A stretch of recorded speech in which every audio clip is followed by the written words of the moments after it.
McIntosh. I was born in Prince George, which is up kind of mid British Columbia. So British Columbia has always been very important to me growing up in first in Prince George and then in Vancouver. But one of the primary things that's always been around is a lot of old things. There's always been historic sites and my grandparents' antiques and just a lot of these things that I think without noticing it have inspired a lot of my interests, and of course always asking questions about these old things led to more questions about, well, how did this old thing come to be? And I think one of the primary things that got me interested is I've always had a fascination with clothing. Always clothing. I remember watching Sherlock Holmes, of course, and that sent me on the hunt for a lot of pieces. And this one was actually the very first piece, the very first old thing I managed to buy was this, and it's very precious to me, though. Now I have 7 of them. It's really a passion, and once I started wearing old hats, I had to have the clothing to go with it. I started making it. I kept getting pulled deeper and deeper into the clothing. There's so many little details, and I'm very detail orientated, and so I had to. I wasn't satisfied with just buying patterns. I had to make my own patterns. I had to look at originals, and so I collect a lot of pieces. Mostly I remember the television programs.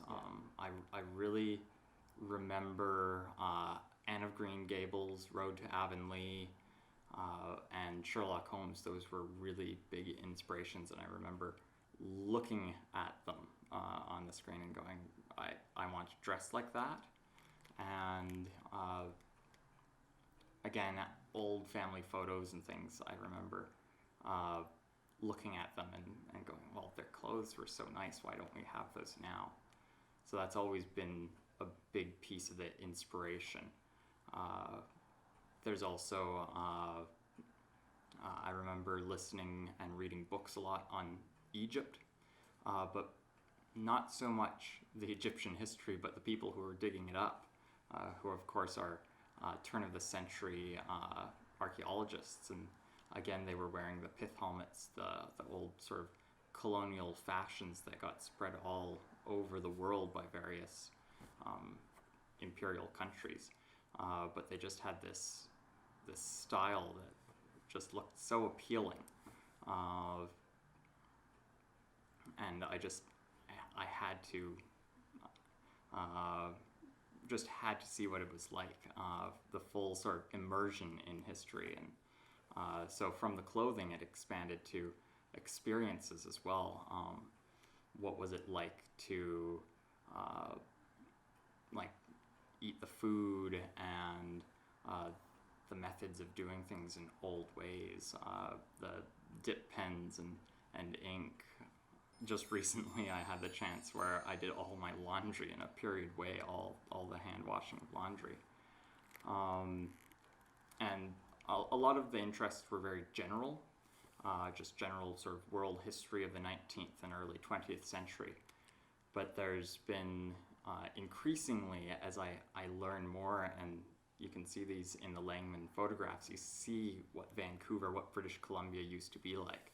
And I've been trying to focus in on the clothing, but also the pieces of history that I help share through the clothing. I do a lot of volunteering at historic sites where I help teach some of the local history, and trying to show some of that through the clothing and pieces that I collect as well. I would refer to myself as either an amateur tailor. I would very much consider myself a historical tailor. And I have actually brought a couple of my reference pieces, because I go to create the clothing. you might see something in a photograph and you think, well, there's a coat and trousers and waistcoat which make up a suit. How do I make that suit? And to make that suit, the best thing to do is go right back to the beginning. How did they make their suits? And so, luckily, in the 19th century, the printing press was very much in use. So we have this series of books called The Practical Guide to Cutting. And in it, it comprises of many coat patterns and diagrams. They were very big on self-improvement. And so they show many images of the different styles, and they go through and they tell you how to make these things pretty much from the two-dimensional pattern that you create right through the stitches step by step. And it's just books like these are invaluable resources.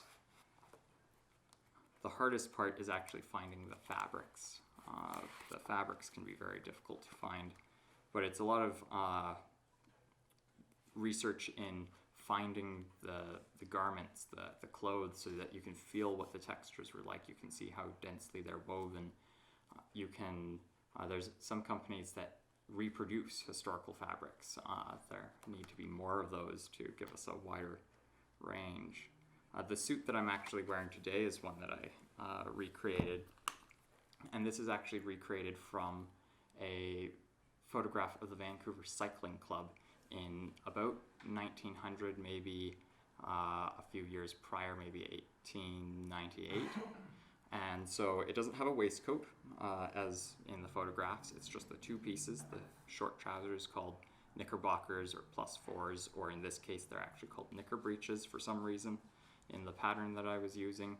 But it's pretty much a pretty standard 1890s tweed suit. And I actually got the pattern from one of my books.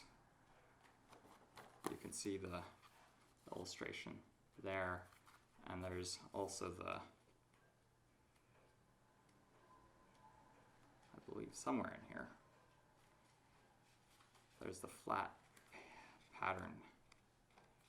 Yeah, that's what I start with, is that pattern, and I took that, used my own measurements, and I ended up getting this suit in the end. So it's quite the process. It takes many hours, a lot of hand stitching, a lot of practice that goes into these things. But it all pays off when you can actually wear the piece and experience the piece of history.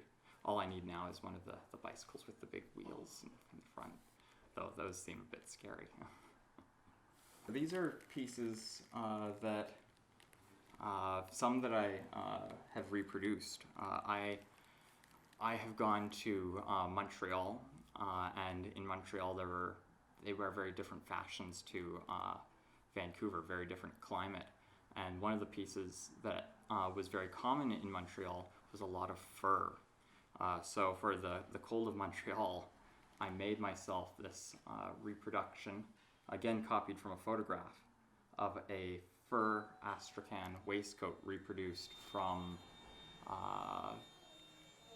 an original, what is it? It's reproduced,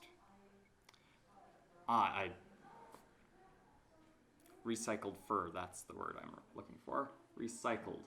So it's recycled fur from a 1980s coat, but the pockets are practically invisible. And this I had, again, a lot of information just from books talking about what the backs looked like, because from the photographs you could never tell what the back looked like if it only shows the front.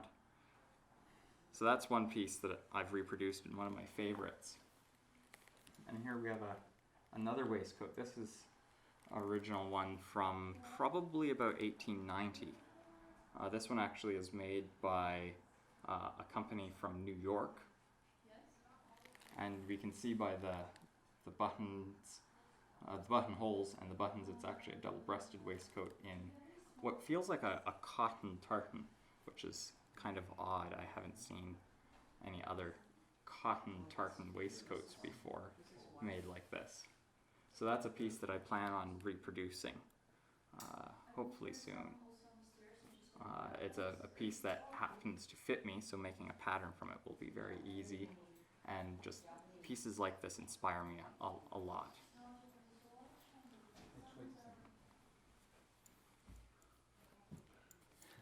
Hi. Hi. Very good. Do you need some of the other photographs up or? Yeah, at some point we'll go down maybe and we can flip through it and it will tell me what. Okay, well you whatever you want to do. Okay. There's those here too. Yeah. Yes. Okay. I brought a couple photographs for you to look at as well. Okay. Well, So, do you want me to look at them? Sure. A lot of them are just found from individuals who mention them as coming from their family out in the interior or things like that. Second World War, I think. That's some actually of them. First World War. First World War. It's Yeah, I can see the uniforms are. yeah. We are in this is definitely just Yeah. at that period. But I thought you'd be able to appreciate some of those. It's I found quite a few that were just in a box labeled Vancouver. Yeah. I love that one. Yes, that's delightful.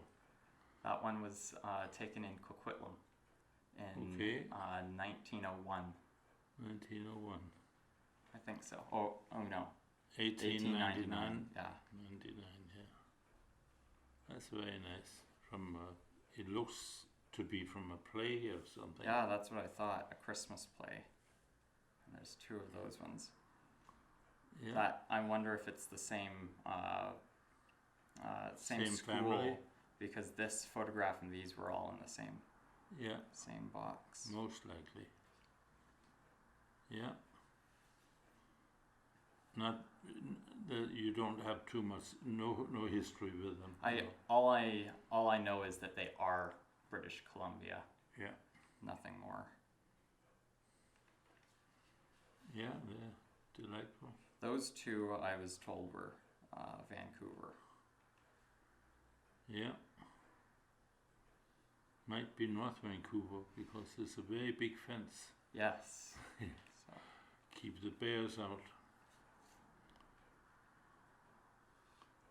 Yeah, that very nice. A lot of people, things like picnic scenes, those came with the ones of the Yep. schoolboys.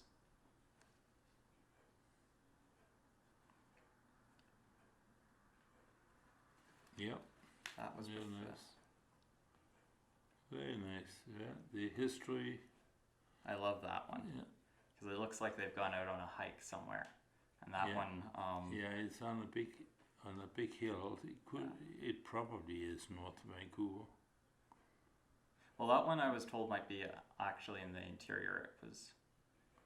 It could be Burnaby Yeah. too. Yeah. That one again. Yeah. Boy dressed up as First World War soldier.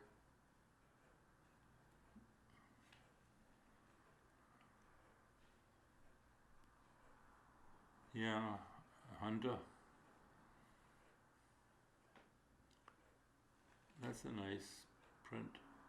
Yeah, I wasn't certain what that might be, but it I was don't an know. interesting It looks print. like silver. Yeah. Yeah, that's different. I don't know what that is. Must be up north. That's I got it with another photograph that I gave to my mother, and the other photograph is similar looking mountains, but with a fellow on a frozen lake with a dog sled. Mm-hmm. So it might be up north. It might be In the Yukon. Yukon. So Yeah, that's a typical house from 1880s, I guess. Yeah, very nice. yeah. Yeah. Lots of history. So these are the few I've put together, but seeing how many you have is just so incredible. And I love the history of the sternwheelers. And Yeah. when I saw the photographs of the sternwheelers, and then I looked up here, and my jaw just about dropped. Yeah, we just bought that a month ago. incredible. at auction. You must have been so pleased to Yeah, have yeah, I was found very a happy with piece that. like that. Because so many of them just got burnt or sunk or blew up, some of them. Yeah, they were not easy to make. There's a lot of work. And about here, the distributor, I think, Yeah. is one that I haven't actually heard of before. No. It was built in 1913. So it's a little bit of a late one. It is a late one. Yeah. Well, good luck with your Thank you. review. Thank you very much for coming in. Oh, you're welcome. So most of these are just photographs I either acquired one by one from various sources, but all with the background that they're presumably British Columbia or Vancouver. So they're pretty much what you can see there in the photograph. A lot of photographs of people, but these are all, the important thing is they're people of British Columbia. And so I love many of these photos, especially with the children, because they have such interesting little poses and things. Of this one's posed there with the gun, or this one where they're wearing they're holding chickens in a cornfield, but also dressed up as a First World War soldier there, and a picnic on top of some mountain, presumably somewhere near Vancouver. But you can see how dressed up they are, the long skirts, the bowler hats, the suits, and that was to go hiking. So I just admire that style of the day now. We'd go in t-shirts and shorts and a backpack, and they had to carry it with one arm, a whole huge picnic hamper. This one's pretty hard to see, but it looks like a very poor family who's probably only just getting by, but a lot of children, and a lot of the people who would have come out to British Columbia would have been very much like this family, hoping for a better life and determined to make it so with hard work. And what was there before they came? Like Before they came, it would have been the First Nations. Before this family looks to be 1890s, so there would have been some settlements such as New Westminster, Fort Langley, and Victoria. But many of these more recent immigrants came into areas such as Vancouver in the 1890s. In 1900, Vancouver just had a huge boom and grew extremely quickly with the logging and mining industries that were feeding into it. Again, here we have picnickers, quite a few of them. Again, suits and bowler hats, long skirts, and a lot of big hair and big hats for the ladies there. The ladies trying on some of the men's bowlers, having some fun. Could have been something like Dominion Day or some kind of celebration. This one's pretty early in Vancouver. This is 1880s, and it mentions part of the date on the back, February 12th something, 1880 something. It's hard to tell, but that's a very nice one, and I like that very much. And you can see how much wilderness there is, and the little pram and the hat, the boy's suit. They're quite dressed up for the photo, but obviously there must have been no photographic studios around. Again, a very dressed up family. You can see the high fence in the back, dressed up for their photograph. Again, probably Lower Mainland. And this is a small collection of photos I got all together. And these are, I believe, the interior of BC somewhere. There's quite a few of these, the bathing suits.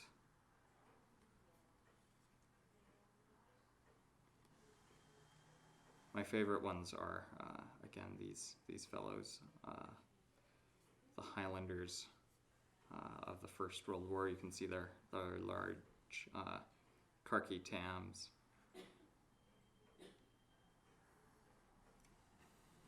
And the kilts. And then it looks like high socks and puttees, trousers.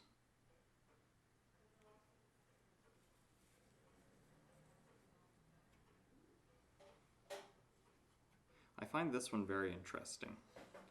This one has, again, a picnic, sort of picnic group, and right here there's what looks to be a tripod holding a pot here.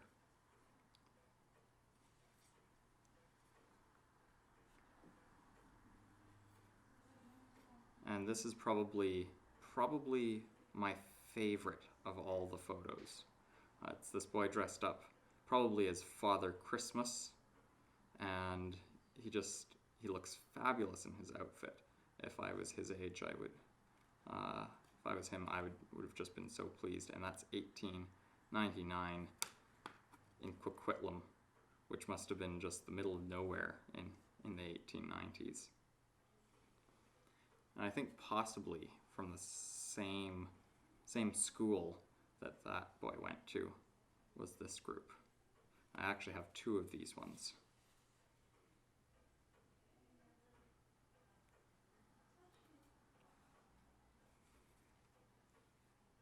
All dressed up for a photo again.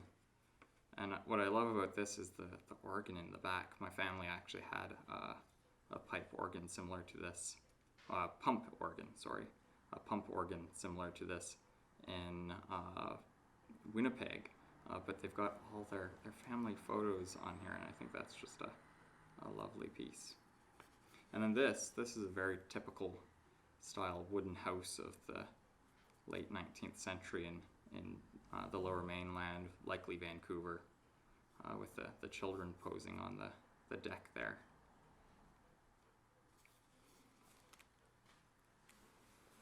So I reproduce all kinds of things, and this is one of the older pieces I've reproduced, again, directly from original. And this is actually a pre-tied sort of bow tie, or what we'd call a cravat, and you kind of wear it with one of the high collars there.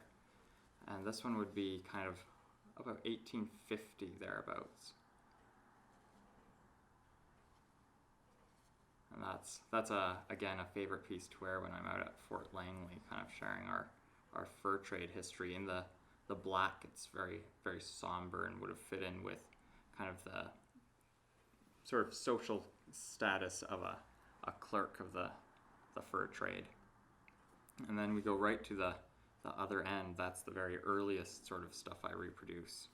And we go right up to the First World War. And this is actually reproduced directly from an original in the collection of Ivan Sayers. The original belonging to a captain, I don't remember his name, but it was a captain in the First World War who was with the Canadians, who served in Sicily. And this is a reproduction of his cap. And he came from Chilliwack originally, so again, kind of local BC history that I get to reproduce, and I wear this quite often actually. It's a very, very nice piece to wear. And why? Then, I mean, I'm curious about First World War. Well, I feel a great connection to the First World War. It was, if you think about it, sort of my generation 100 years ago that was in this situation of the First World War, and they were the ones going out and fighting. And so I feel a kind of a great connection. There's exactly 100 years that divides us, and for some reason that feels very, very important to me, and important to remember. And so I very much enjoy reproducing these pieces. I wear them at reenactments. I wear them sometimes in daily life. There's a lot of little personal pieces I also add, like things like my watch chain, which is has this little fob, and you probably won't be able to see it, but it's 1919 August 4th, which is when we celebrated the peace of the First World War. But it also marks when our troops came back. Even though the war ended nearly a year earlier, it took them many months to actually get back here to Vancouver because we're so far away from the fighting of the First World War. So that has significance because it's a piece of local Vancouver history, but also First World War. And so I have many of those sort of First World War pieces. Again, these are probably the newest piece to my collection, and they're the jodhpurs. So they're what you would call elephant ear breeches or riding breeches, jodhpurs, worn by the officers in the First World War. And things like this are very hard to come by now, and I feel very fortunate to be able to acquire such a piece for my collection and to be able to copy it so that we can wear these for reenactments, for ceremonies, or I guess even if you wanted to go horse riding, you could still wear something like this. There's, of course, the loss of life. There's also, it's the end of an era, and it's the end of an era that I find absolutely fascinating. It's kind of the grand finale to the whole thing. The world was very different after the First World War. Society changed very quickly. We had about 100 years of this one society that traces its roots much further back, but this sort of Victorian Edwardian society that just came to this sort of horrific end with such a loss of life, and it's just sort of remembering the whole tragedy, but also the individuals. Each of these pieces, the breeches, the watch chain, they all belong to individual people who all have their individual stories, which as you learn more about them, they're just fascinating stories of what these people went through. And again, that brings me into these experiences and what these experiences were like. And by recreating pieces and wearing them and going to reenactments, you can get the smallest taste of what it was like. You'll never know what it was like, but you can get just the slightest idea. And that's kind of the inspiration for it and the reason for those First World War pieces and many others. Do you have an example of some of the stories that you've heard about these people? Oh, there's so many. Unfortunately, with my personal pieces, I don't have many stories connected to them. I know there must be stories there. All I know about the fellow with the breeches is that he took a lot of off time. He took many trips back to Britain away from the trenches. So he must have been very lucky, and perhaps one of the reasons he made it through the war. The stories of the recent film put out by Peter Jackson were incredible. We Shall Not Grow Old, I very much enjoyed that. What I find also fascinating is the music of the time. The music tells a lot of stories in it. There's a lot of the trench songs, the First World War songs, that give an idea of what these fellows were going through. I do have this coat. This is another piece that I hope to reproduce fairly soon, and it's very similar to what I'm wearing now, just a little bit different in the shape here. You can see how it's a little bit longer, a little bit more cut away. And this piece dates from the 1890s, and this one came from Toronto, actually. It's a lot of my family come from Toronto, and so I get to visit and go find wonderful things there.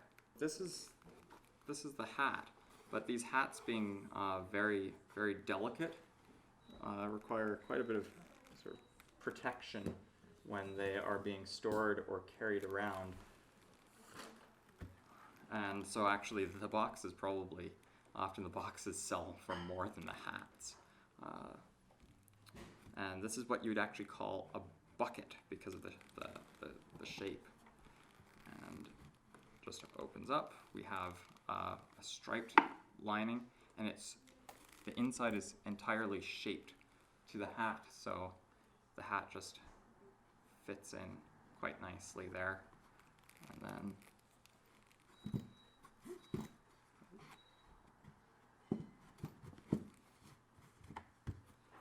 this no longer has its buckles or locks. They've disappeared, broken off. But once buckled up, this would have been quite solid as a steamer trunk, and you could have taken this on the train, you could have put it on top of a carriage, all kinds of places, and it would have protected the hat even if it tumbled off or got crushed or something. They're very sturdy boxes or buckets. And they're just so very useful. I've dropped this a couple times and the hat's been entirely all right. Limited space on top of the wardrobe, they often end up getting pushed off.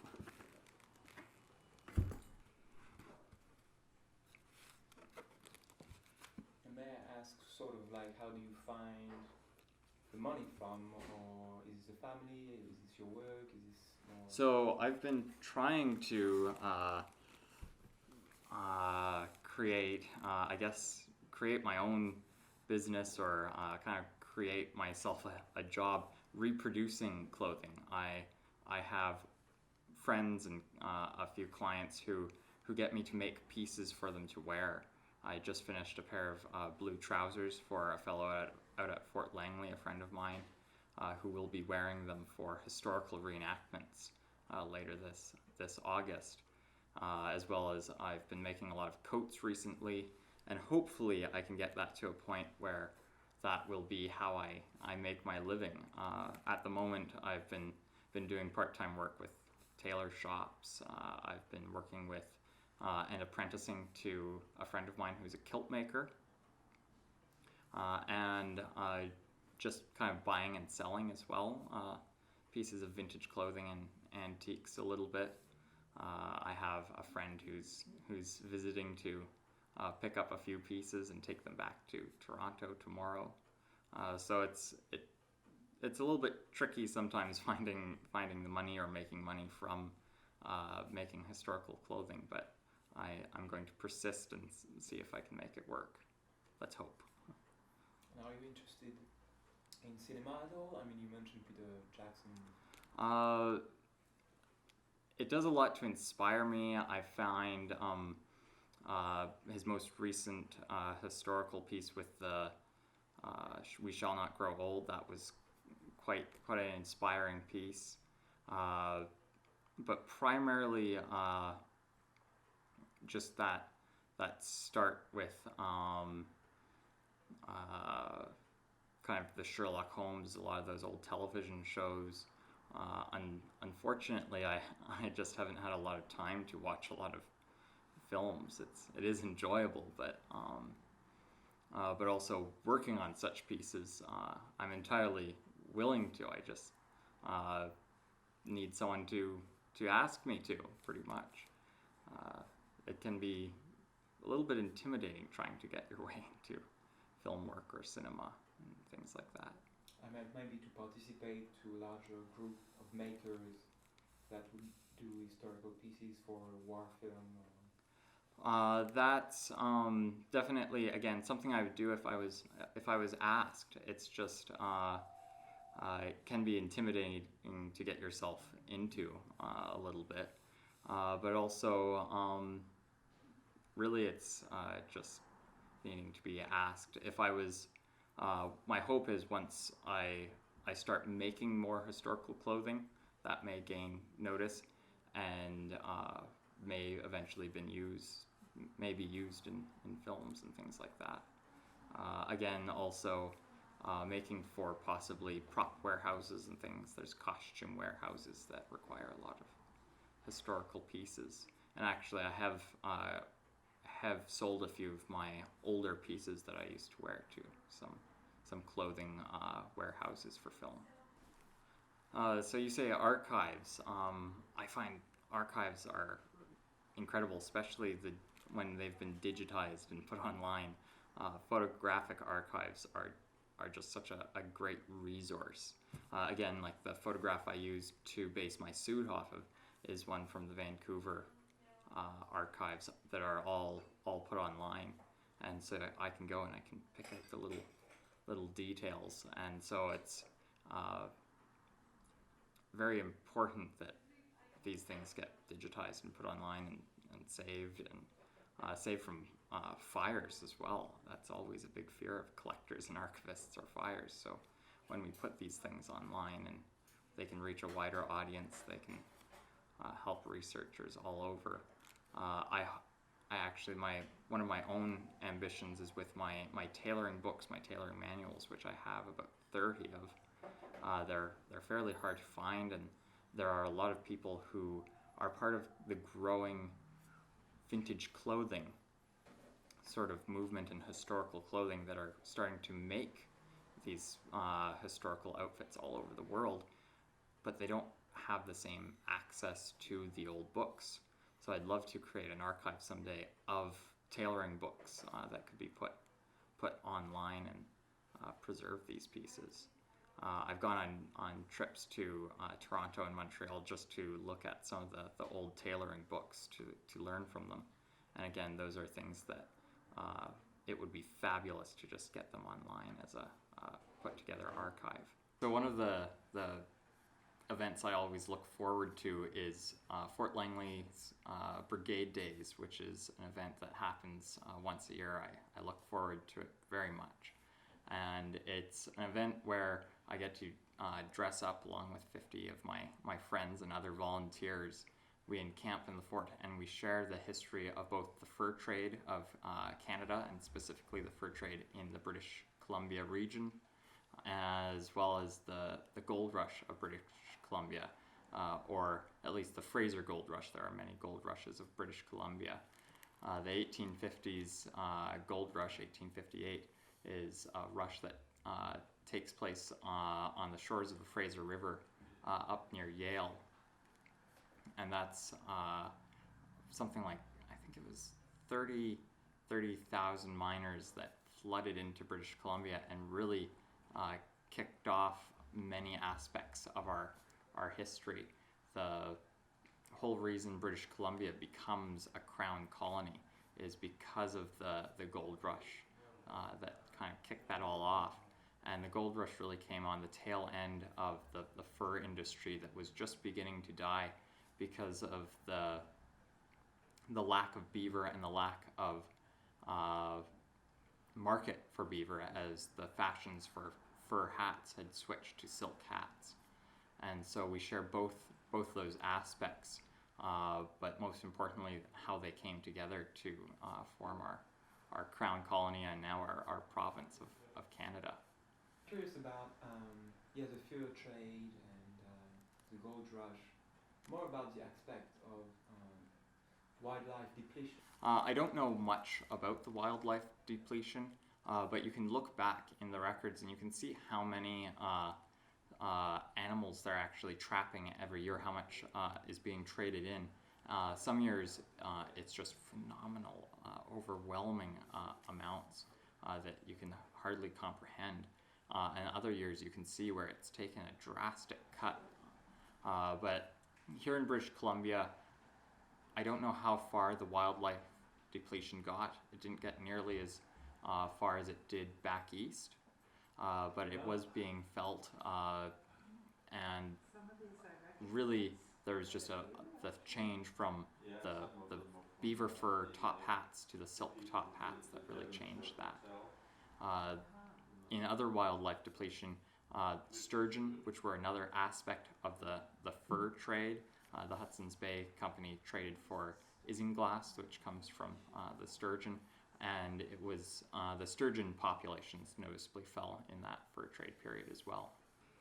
So this is one of my very precious books, a wonderful resource.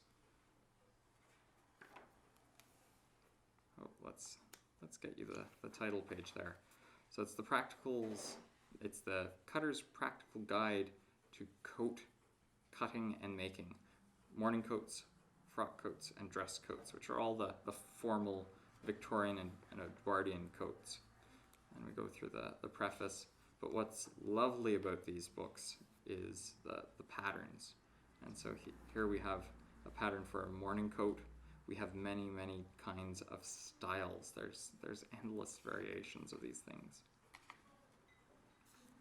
And it just gives you immense amounts of information. All these little dotted lines and squiggles, they all are explained in the text as having meaning, especially in here where they all represent different stitches and techniques of making.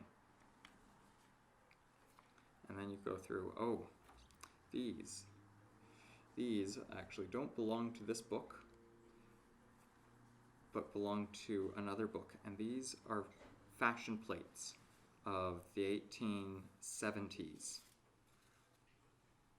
that were given to me by a very dear friend, Peter Fox, who some people may know as starting the Fox and Fluvog shoe store. And he's been a very big inspiration to me, and he's helped me very much in my research, and he gave me these. These were, I believe, in his family possibly, or something he collected when he was back in Britain, where he lived before he came to Canada. So those are a very precious piece that are a great resource for looking at color and styles. Seems like the greatest fashion in all of these is that you have to be holding some kind of cigar. But back to the book, we have many different styles here. Morning coat for the muscular or working man, the corpulent draft for those that are a little bit larger. This shows many of the different methods of making hair cloth and canvas inside a lot of the structure. Some people say these coats are built like armor, and in many ways it's true. You feel very secure, very protected in them, and they help give a lot of confidence when you have the right clothes. Here we start seeing some of the other styles of coats that come down very straight. These are called frock coats, and kind of considered the typical garment of the sort of quintessential garment of the 19th century, often worn with or almost always worn with the top hat. And then what many people would call a tailcoat, but I would call a dress coat, as it's what they call it in the book, is an evening dress coat for white tie. And again, in the dress coats, we have many different styles of lapels, different numbers of buttons. And then under the category of body coats or sort of formal wear, we have all these other garments. So this is a governor's court dress and a unofficial court dress. This actually looks very much like Edward VII here.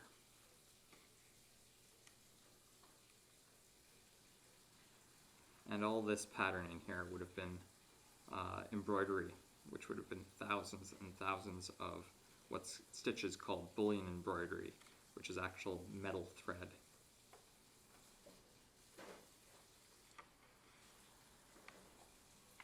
Some of the military uniforms, military dress coats or tailcoats.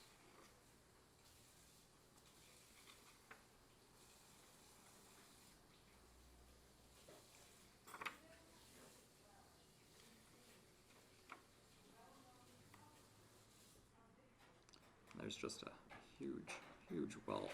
This gets mostly into formal wear. There's some things like this, a fireman's tunic. There's a very similar looking fireman's tunic of the Victoria Fire Department from the 1880s in the Provincial Museum. policeman's uniform.